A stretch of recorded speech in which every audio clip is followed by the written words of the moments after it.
প্রথমে তেল গরম করেছি, কাঁচা লঙ্কা দিলাম, মটন করছি, মটন কষায় কাঁচা লঙ্কা দিলাম, তারপর তেজপাতা দিলাম, একটু নাড়ার পর পেঁয়াজ কুচিটা দিয়ে দিলাম। পেঁয়াজ কুচিটা ভালো করে আমি লাল লাল করে বেরেস্তার মতন করব। সামান্য একটু নুন দিচ্ছি, সামান্য নুন দিলাম। এবার পেঁয়াজটা ভালো করে ভাজবো। পেঁয়াজটা লাল লাল করে ভাজা হবে, তারপর এখনো লঙ্কার গুঁড়ো দেওয়া হয়েছে। এবার হলুদ গুঁড়ো, সামান্য হলুদ গুঁড়ো দিলাম, তারপরে জিরের গুঁড়ো দেব, জিরের গুঁড়ো দিলাম, তারপরে দেবো ধনের গুঁড়ো,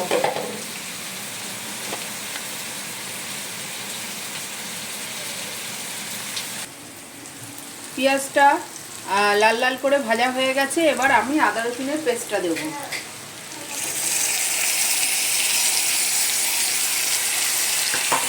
আদা রসুনের পেস্টটা ভালো করে এবার আমি নাড়ব।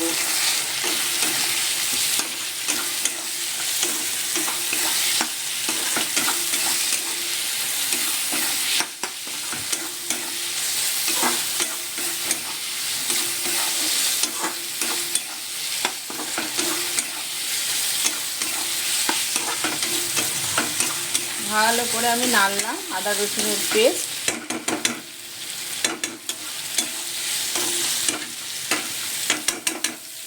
তারপরে আমি যে মশলাটাকে আমি মেখে ভিজিয়ে রেখেছিলাম, লঙ্কার গুঁড়ো, জিরের গুঁড়ো, হলুদ গুঁড়ো আর ধনের গুঁড়ো দিয়ে এটা আমি দিয়ে দিলাম।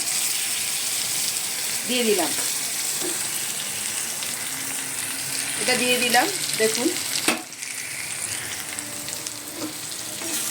তারপরে আমি নাড়ছি আবার।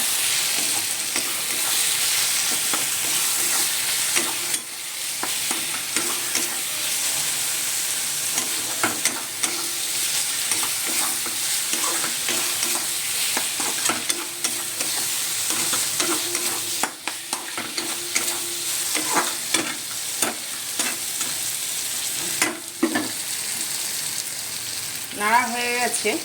এবার আমি যে মাখিয়ে রেখেছিলাম মাংসটা, তার আগে মাখিয়ে রাখা মাংস দেওয়ার আগে আমি ফ্যাটানো একটু দইও রেখে দিয়েছিলাম। মাংসে তো দই দিয়েছি, তারপরে কড়াইতে আমি যখন মশলা কষছি তখন আমি দইটা আবার দিচ্ছি। দেখে নিন, দইটা দিলাম, দিয়ে এবার ভালো করে আবারও আমি নাড়বো দইটাকে।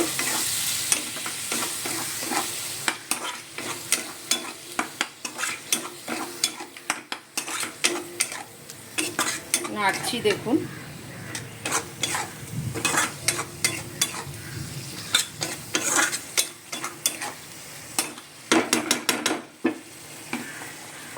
এই দেখুন, নাড়ছি।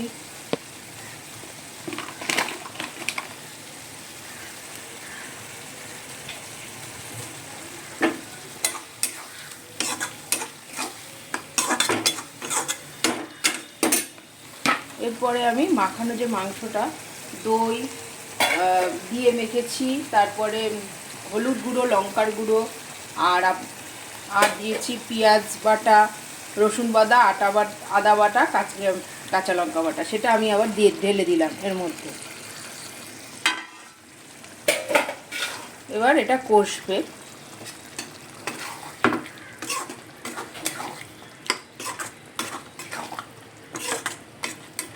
কষতে থাকুক, তারপরে আপনাদের আবার পরে নেক্সট স্টেপ দেখাচ্ছি।